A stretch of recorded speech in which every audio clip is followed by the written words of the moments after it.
Columbus isn't what you think it is. There's a lot of things that people think they know about Columbus until they actually live here and realize, wait a second, that's not true. And today we're going to talk about the actual realities of living here, not just from myself, but I actually took anecdotes from all of our clients and our friends to figure out what specifically they said. This isn't just my words, this is actually words from people that have moved here, lived here their entire lives, and from all different age groups, demographic, and lifestyles as well. Let's dive in.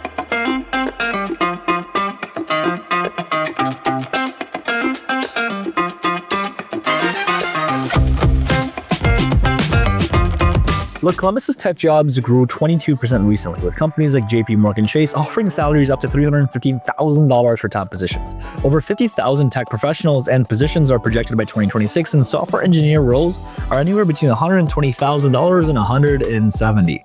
But here's what makes this different for Columbus, especially compared to cities like Austin or Seattle.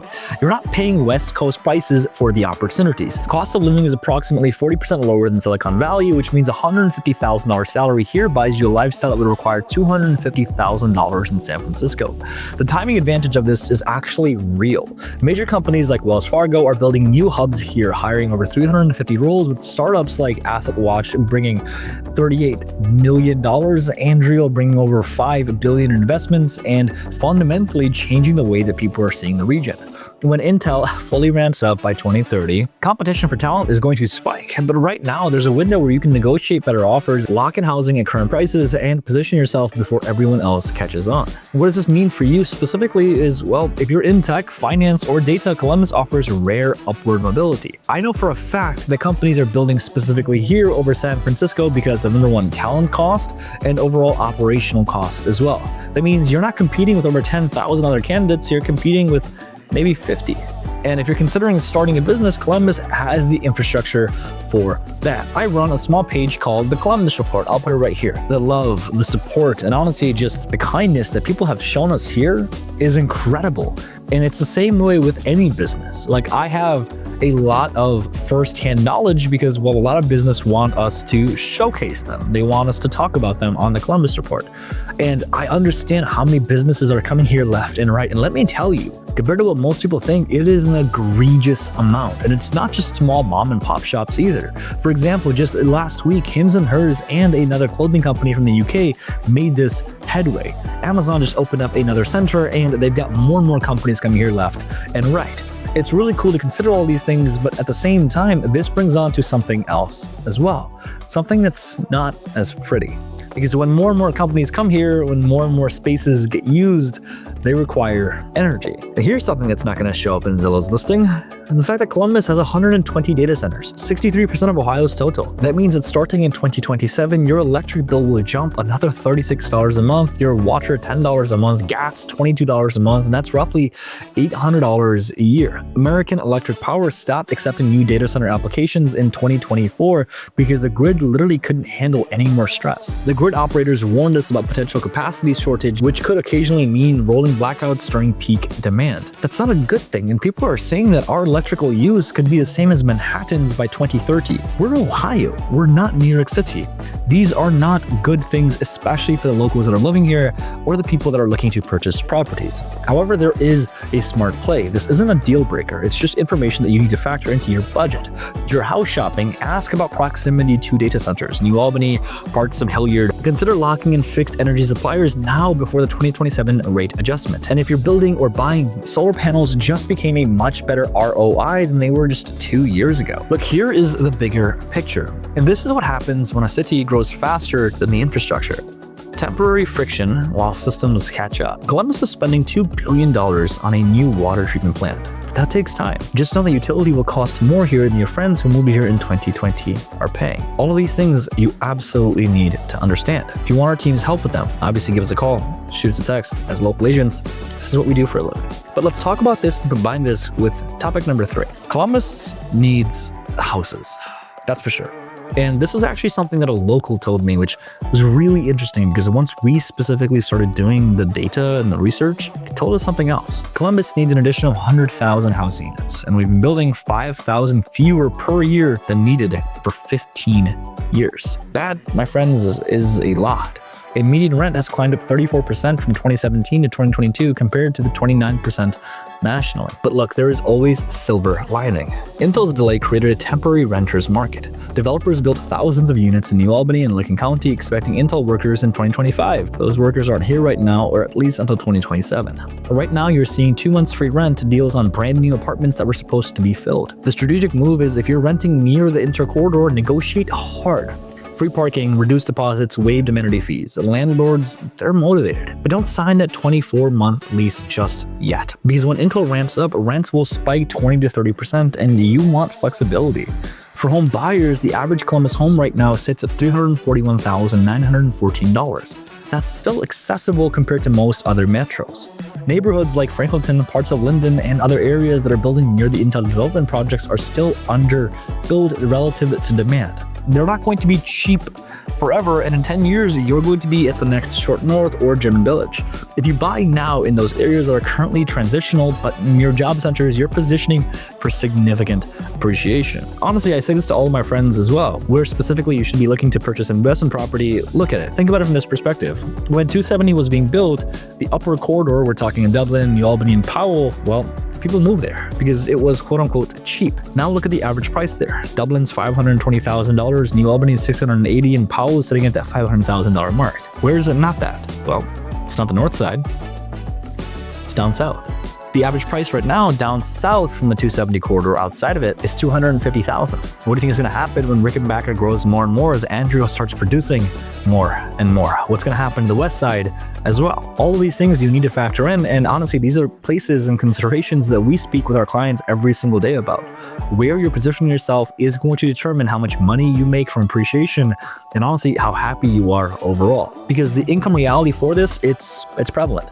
To afford a 2-bedroom apartment, you need to earn $21, which is almost $46,000 a year. For the urban core neighborhoods, places like German Village, the Short North, Victorian Village, you're looking at anywhere from $1,800 to $2,500 a month for a 1-bedroom apartment. These areas are beautiful and they're walkable, but they're no longer affordable Columbus. They're priced like Nashville or Austin suburbs. The true affordability is in places like Hilliard, Westerville, or Gahanna. Solid suburbs with great schools and safety, but 20 to 25 minutes away from downtown. The fourth thing that we need to speak about is the overall infrastructure. Look, a lot of people constantly say that Columbus is growing, which is an amazing thing, but here's the truth. Our infrastructure has not kept up with the demand of the people. Columbus wasn't designed to have 1 million people. Places like Dublin and New Albany, which were built much later on, they have much better infrastructure. Why? Is because they saw this massive migration here and they started building to it accordingly. Columbus, the proper city, didn't do this. And that's something you need to factor in all too well. Depending on where specifically you move, either the inside of 270 or outside 270, it's going to be very effective of overall home quality and overall infrastructure quality as well. There's a reason that so many people are constantly looking at places like New Albany, Powell, Dublin, and even parts of Hilliard and Pickerton. Why? Is because the infrastructure there was built much later on compared to Columbus, which means the infrastructure is just overall much better. Let's take Dublin for an example. Dublin schools are amazing according to niche.com, and the infrastructure of those schools are also amazing. Now, it's partially because the people that live there earn a little bit more, which means the taxes go a little bit more to the school. Now, a big reason for this is simply because they have more funding, but combine that with the fact that now they have more capital to fix more projects, and it becomes a cyclical trend. When you are thinking about where specifically you're moving, you want to factor in a multitude of things. Number one is school quality. Where specifically do you want to live? Are you planning on having children? Do you have children right now? And how important are these things to you? Number two is overall duration and proximity. Where do you work? Do you work remote? Do you work in a specific suburb? All of these things are hypercritical to understand where specifically you are going to make that migration to. And number three, what specifically do you need? Amenities like the Bridge Park in Dublin are, well, they're amazing. People love constantly going there and constantly living there. But there's also other places like Powell, which has a zoo, that people want that. There's also going to be places in the east side and the west side where people want specific things. And hey, it's all okay. It's up to you to determine what specifically you want and where you want to go. And look, if all of this sounds like a lot, it is. That's also where my team and I come in. As much as we love making these videos, we'd love the opportunity to get you exactly where you need to go.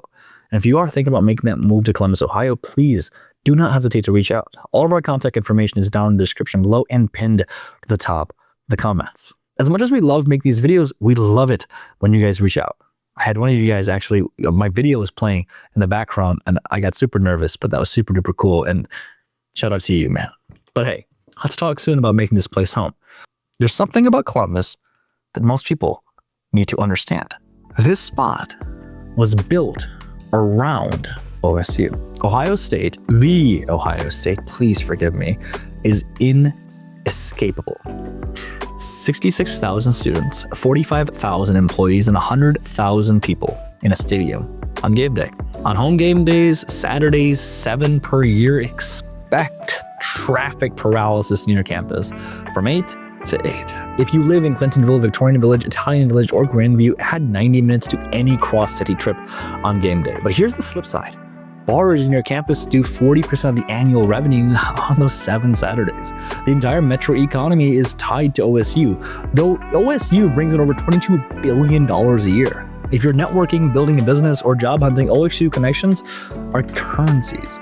Alumni networks here are real, and if you embrace the culture, even if you don't go there, you will get social capital fast. The arbitrage is neighborhoods furthest from the campus, Gahanna, Grove City, are about 30% cheaper than Upper Arlington. If you don't care about proximity to OSU or football culture, you can exploit this price gap and save $100,000 plus on comparable housing. The social layer to this is, yes, so when people ask, where'd you go to school? That question comes up constantly. But Columbus is surprisingly welcoming if you show up and participate. Go to one game, learn the fight song, wear scarlet and gray on Saturdays. You'll be adopted quickly. If you resist it or dismiss it, you're gonna feel like an outsider for a year. So the culture is cadence. Cadence is rhythm. And even if you don't want to do something, it shows that you care about the friends that you have if you're willing to do it for them. Food for thought. Look, this next one I've talked about quite a few times, but you need to understand this as it's imperative and it's quickly. Columbus is the second fastest growing city in America, but growth is decelerating, not because demand is dropping, but because housing supply simply cannot keep up. The city's infrastructure was built for 700,000 people. Now the metro is about 2.1 million and projected to hit 3 million by 2050. The wealth transfer is prevalent. If you're moving here from San Francisco, New York, Boston, or LA with a remote income, your salary imports inflation. You'll outbid locals on their homes, and this pushes people to cheaper suburbs, raises prices there, and creates pressure throughout the system. Look, this isn't your fault. It's honestly just macro reality. It also means the Columbus of 2026 and 2027 is not the Columbus of 2019. The window where you could buy a great house in a walkable neighborhood for $250,000, it closed years ago. The current reality is that you can still buy a 3-bedroom house in Hilliard or Westerville for about $350. You can still rent a nice 2-bedroom home for about $1,400, $1,500, but the urban core neighborhoods are priced comparable to places like Nashville, Raleigh, and Austin. If you want German Village, Short North, or Victorian Village, expect to pay $450,000 to $700,000 for a house and $2,000 for a 1-bedroom apartment. If you're looking in areas that are a lot more popular like Dublin, New Albany, Powell, it's going to be the same thing there as well. The opportunity, at least in my humble opinion, is Columbus is still one of the last major metros where someone earning $100,000 could buy property, build equity, and create wealth. Truth be told, that's pretty rare nowadays. Austin, Denver, Nashville, and Seattle, those windows closed 5 to 10 years ago. Columbus still has margin, but that margin is shrinking. Look, I told you that these were all truths from my clients and people that actually live here. I want to give you mine, because what I realized about the city is it's incredible, it's infectious, but not in the way that you think. Columbus rewards builders, not spectators. As someone in real estate, my job is to buy you the property that you want, in the terms that you want, the price that you want. And ultimately that comes from lead generation. It comes from me speaking with people and having them know that I can do my job well. We can do our jobs well. Columbus has this ability to reward people that are building things here. For example, I built the Columbus Report. It's one of the fastest growing media cohorts in the entire city. I had a lot of help from my team and a lot of support, but as this was being built constantly, the messages, the love, the support, the kindness that people showed, it was insane to me. I'd never experienced it anywhere else, and I lived in New York. So I'll tell it to you like this. Columbus doesn't have the instant culture of Portland or the nightlife of Miami or the prestige of Boston. But what it does have is operational margin, the financial and mental space between your income and your expenses. Average rent in Columbus is around $1,100 for 1 bedroom and $1,300 for a 2-bedroom. That's significantly less than New York, which is over $5,000, or LA, which is $2,500, and slightly cheaper than Charlotte, which is $1,700. But it's not just rent. It's the ability to save $1,500 a month instead of $200. It's having enough margin to start a business, take a calculated risk, buy property, or weather a layoff without panic. All of these things are incredible, and the people here, if you build correctly and you build with kindness, they're going to want to help you here. Here's the formula for this. If you want culture handed to you, you'll be bored. If you want a validation that you live somewhere cool, Columbus won't give that to you. If you're waiting for a city to organize your social life, you're going to be lonely. But if you want to buy a house before 30, Columbus works. If you want margins to take entrepreneurial risk, Columbus works. If you want to build wealth via real estate, Columbus is one of the last accessible markets. If you're willing to be intentional about building a community, Columbus rewards that. The neighborhood choices that actually matter exist because Upper Arlington has fantastic schools according to niche.com, safe streets, family-oriented vibes, and a $450,000 price tag in a home. German Village is historic charm, walkable brick streets, it's great restaurants, and a $500,000 price tag.